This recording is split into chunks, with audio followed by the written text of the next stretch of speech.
Hey guys, welcome back with another video. Hey guys, I'm Vanessa. And my name is Paul. And today we have a visitor. Yes. Baby Nessa. Yeah, it is very, very hard to make a YouTube video when you have a kid. Very hard. Yes, so we had to make a choice. It's either we stop making videos or we put her in there. Yes, and I love making this video. I'm not about to stop. So hey, we just had to put her in there. Yep, we love making these videos for you. So, yep. Yeah, we love you guys. So the title we have for you guys is... It's for newlyweds. Yes, and it advice for newlyweds. Yep. So we have a lot to say about, newlyweds, especially, you guys just started. You don't know what to expect. It is the first time living with a person. It could be very difficult. Yeah, and we're not that experienced. We only been married for like a year year and some change. It's about to be 2 years, actually. It's about to be 2 years. About to be 2 years. Thank God. So we have something to say. So it's something that we've learned throughout our first year of marriage, and we think that we should share with others who are about to get married in the coming year. In the process of getting married, who's getting ready. Yes. And if you're a Christian or if you're not a Christian, this advice is for will you. help you. It'll help you. Exactly. It doesn't matter. Yeah. It's things that God taught us and we learn from experience. We learn from experience. Yes. Yeah. And the first one is, don't be too hard on yourself. Do not be too... See? We're just gonna deal with this. Yes. Yeah, don't be too hard on yourself. Don't compare your relationship to what you see other people do, especially on Instagram. Instagram is not real life. It's not real life. So it is a fantasy that they're selling people. Of course, it is good to look at other couples and for inspiration and see how you could better your relationship. There's nothing wrong with that. But sometimes we obsess. We look at other couples and say we want to be exactly like that. Don't be too hard on yourself. Learn, as you go, and you will make your own experiments. What do you have to say about that? Yeah, and I think it could fall onto like comparing yourself to other relationships, and the Bible is clear about not coveting. Yeah. And this is what Scripture says about coveting. Yeah, in Deuteronomy 5 verse 21, it says, "Do not covet." Do not obsess about something that does not belong to you. Yeah, and also in one way that coveting could be expressed is like you have the wrong intentions when you're looking at the other relationship. Yeah. And it's so easy. I'm not like I wouldn't say I'm innocent from this, because it's so easy to do. Because you look at someone else's relationship, you look at someone on Instagram, you see the way that they do certain things, and you're like, oh, I wish I had that. But what you don't see is what you do have. Because what coveting does, it blinds you from the things that you do have, and you start being unsatisfied. Yeah. Unsatisfied with what you do have. And that's one thing that God had taught me, is that be satisfied with what you do have. Yes, my husband doesn't give me flowers all the time like he used to when we was engaged, but he does do so much more. He cooks for me, y'all. Yeah. He cooked for us like some really good food. Okay. Yeah. So my husband does other things. It doesn't have to look like everybody else's. So I guess to say that every relationship is different. Yeah. Don't compare yours to others. Yeah, be content with what you have in your relationship. Yeah, and try to water yours. Yeah, exactly. Don't focus on what you don't have. So when you start focusing on what you don't have, is you no longer look at your partner the same anymore, and you expect him to do something that he can't give it to you. Yeah. And that will destroy any relationship. Yeah. Any relationship, because that start with comparing your relationship with other people, and look at other people. Wish you had something that you don't have. Yeah. Be content with what you have. And I think it's a bit unfair too, because you're putting an expectation on that person that that shouldn't be there in the first place. Yeah.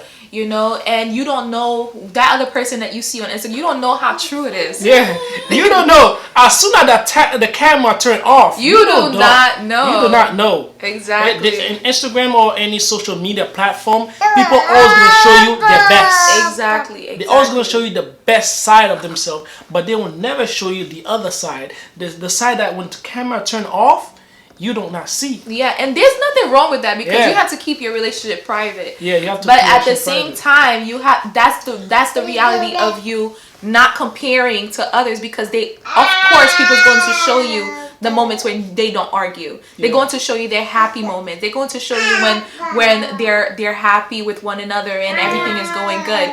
So it's better to just not compare and just be content with yours. Yeah. And the second one that we have for you guys it is for both men and women. So it's a damn good advice. Is the second one is don't be a nagging wife or nagging husband. I never heard of a nagging husband before. Yeah, there is some out there. That is true. There's That's some. true. Now we live in a generation. You can be a man. You could be a woman now. So we're living in I call it the end time generation. Yeah. But So- yeah. So don't be a nagging wife. So as a man, I'm gonna speak from a man perspective. You know what I mean? Let's say I just work 40 hours a week and I want to come home. I don't want to come home to a person that always complaining. To someone always nagging me. Someone always say do that. Always have something to say. You want to come home to your wife knowing that you will find peace, not destruction, not headache. You know what I mean? So the advice I have for the lady is don't be a nagging wife. Just relax and don't be so hard on yourself. Don't how you call it. You don't have to complain about everything. There's a way to do things. You do everything with love. If you want to complain about something, there's a way to talk to your husband about something. There's a way to approach him. There's a way to express yourself and not be nagging. Because what it does is if you keep nagging him, he's not gonna want to come home to you. Over time, he's gonna love you less. He'll want to spend time with other people more than you, and that shouldn't happen. He should be your best friend. So don't be a nagging wife. This is what the Bible says about being a nagging wife. This is what it says on Proverbs 21 verse 19. It says, "It is better to live in a desert than with a nagging wife." This is what the Bible says, and it is true. I could testify to that. You could testify to that? Not with her. But my wife nags sometimes. Don't get me wrong. You know what I mean? But not excessively. Our relationship is not perfect. But damn. You know what I mean? But don't be a nagging wife. What do you have to say about that? I'm still hung up with those. He can testify about this. I think everybody nags. Everybody. It's just how many times you do it. If you do it obsessively. Yeah, so I would say that's a good advice because that's something that I'm still learning and it's something that God has continuously teaching me. It's like when you as a woman, you always see things because of the way that God created us. You always see things further, and then sometimes the guy just don't get it. And you're like, you're not doing this, you're not doing that, you're not doing this, you're not doing that. But it's the way that we do it. There's nothing wrong to tell your husband, hey, I do see this is a problem. But it's a way you sit down with them and you talk with respect. And there's another way of just blah, blah, blah, blah. When you do that, they don't want to be around you. And I can't say that that's like they're just not a good husband, that's why they don't want to be around you. No, you have to see yourself too. In a relationship, you have to see both sides. You have to see both sides. You have to see when you're wrong. If you're constantly looking at when they're wrong and never looking at when you're wrong, then the relationship will not succeed. You'll not succeed because you think you're the perfect one because you know you're not perfect. There she go, messing up her hair. Yeah, look, she's in her mouth. That's something you have to deal with. So yeah, nagging is something that could destroy a relationship. Yeah, because the person is not gonna want to be around you. Yeah. Why would anybody want to be around anybody who nag all the time, who complain all the time, who look at every little thing and they just want to complain about it? Mm-hmm. Nobody want to be around you. Nobody. I'm being brutally honest. It's true. Nobody want to be around anybody who nags all the time, right? Yeah. All right. I don't know. He's going to in about this, so I'm wondering what he's talking about. Nah, I'm not talking about you. You going in? It's true, man. Nobody want to be around. Tell me the truth, babe. You're not a nagging wife. Oh, okay. I'll tell you the truth. All right. The third one we have for you guys is expect love to express differently at different seasons. I feel like that's super, super important because after I had Nessa, our love kind of Vanessa, Nessa. He chose that, okay? I choose that. Man, hey, let me tell you something about it. Sorry to cut you off. Yeah, go ahead. Hey, I know I was gonna have a baby girl. I was like, you know what? I'm not gonna go through all the trouble of finding a name. Her name is Vanessa. Take out the VA, Nessa. That's it.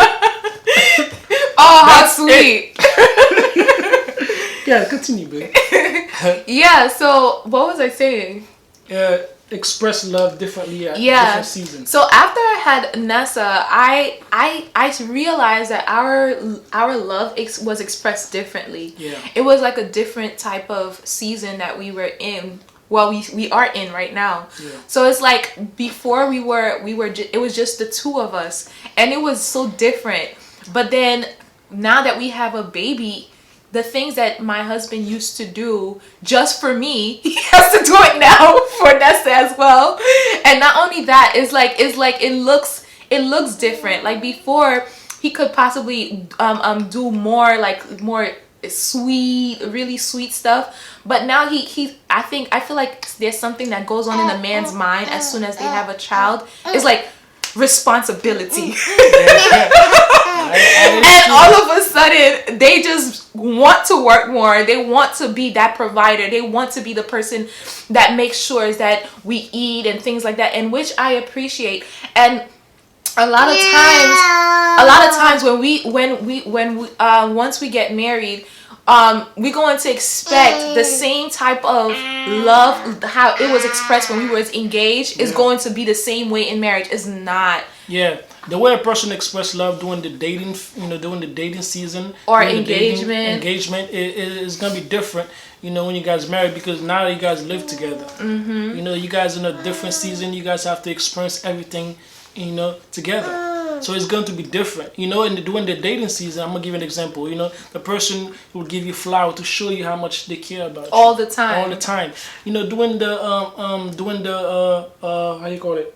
What I'm saying, when you guys are married, right? He's not gonna bring you flowers all the time.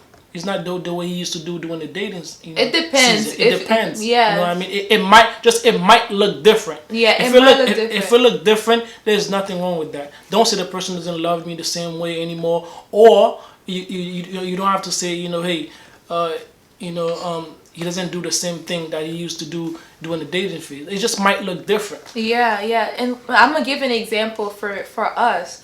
That was something that I felt like I had to express to him too, because I felt like, maybe he's not loving me anymore. But what I realized, like God had to teach me, is that Vanessa, like he's doing a lot of other things that he never used to do for you when in engagement. Did he used to do laundry for you? No, he didn't. Did he used to cook for you? No, he didn't, Vanessa. Like there's certain things that that he used to do, but now it just looks different, and it's okay. Yeah. It's just he expressed it differently, and the same way I express my love differently as well. Is there things that I do differently, would you say? Well, let me see. Well, of course it's different now. We are married. I feel like we're closer now. We're closer now. There's things we used to do when we were dating. Do it anymore. Yeah. But so it's different. It's always going to look different because you never live with that person. Yeah. So you're going to see another side of that person. You're going to see their true self. True selves. Their naked self. The naked self. All of them. Yeah. All of their glory. And the thing about that is that when you see all of themselves, you have to understand like their love languages. Yeah. One thing that I realized about Paul is that the way that he show love is by doing acts of service.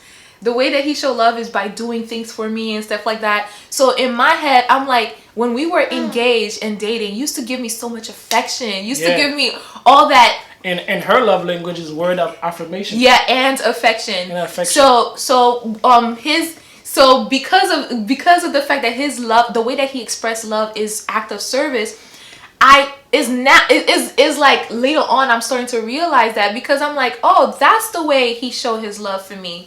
That's why he would do certain things like this for me all the time, and the reason why he does it is because he's showing me that he loves me.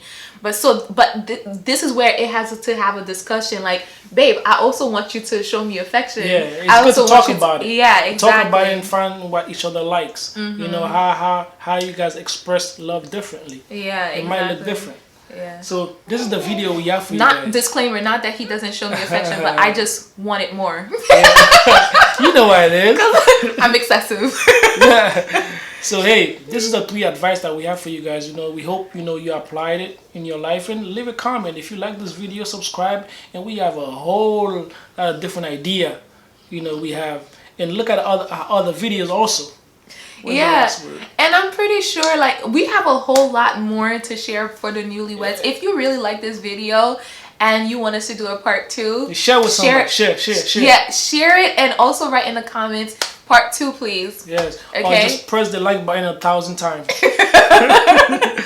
All right, guys. We'll see you in the next one. Bye. Say bye, Netta. All right, guys. Peace.